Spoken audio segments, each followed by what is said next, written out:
चाहे वो रजोगुणी सृष्टि हो, तमोगुणी सृष्टि हो या सत्वगुणी सृष्टि हो, विभिन्न प्रकार के जो प्राणी हैं तो सब आपके ही संतान हैं।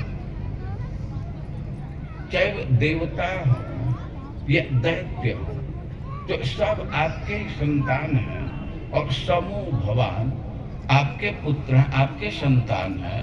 तो स्वाभाविक ही आप सबके प्रति समबुद्धि रखते हैं।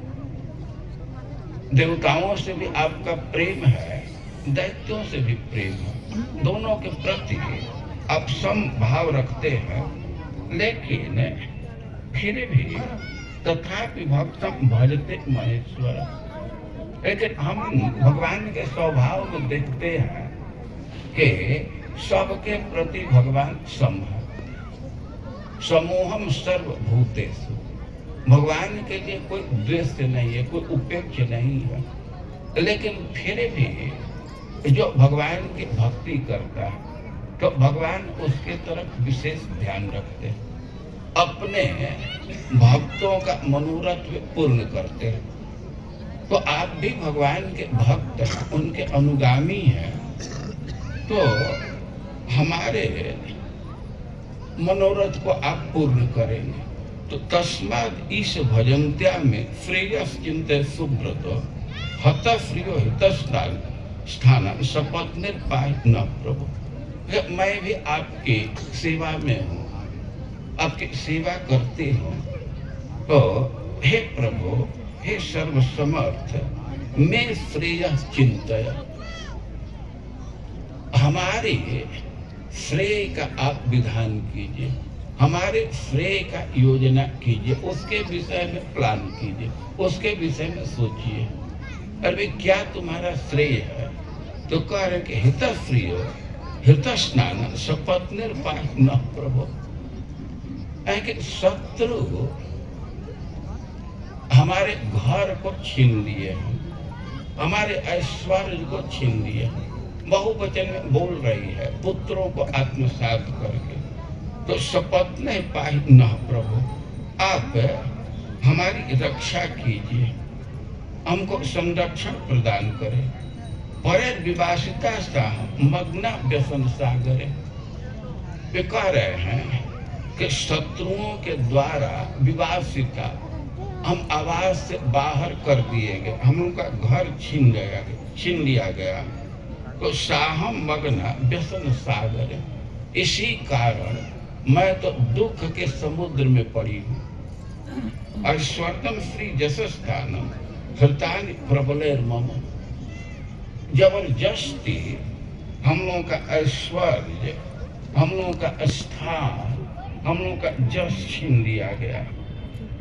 तो यथा तानि पुनः साधो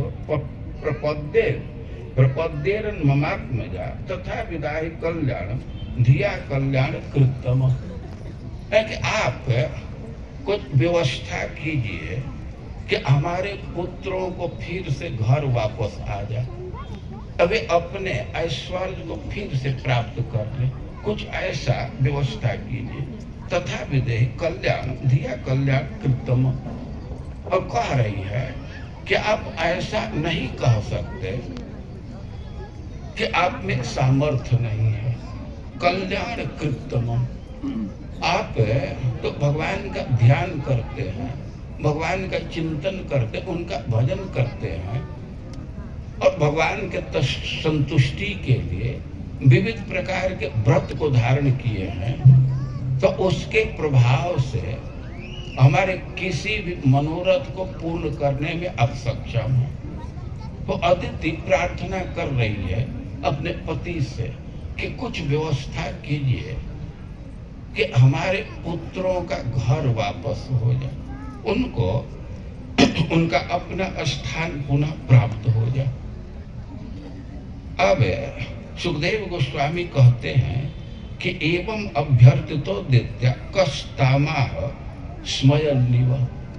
अब जब अदिति की बात को सुने कश्यप ऋषि तो स्मयन्निव, अबे मुस्कुरा तो नहीं रहे थे, लेकिन मुस्कुराते हुए वे आह कहने लगे। अदिति के दुख से कश्यप जी भी प्रभावित है,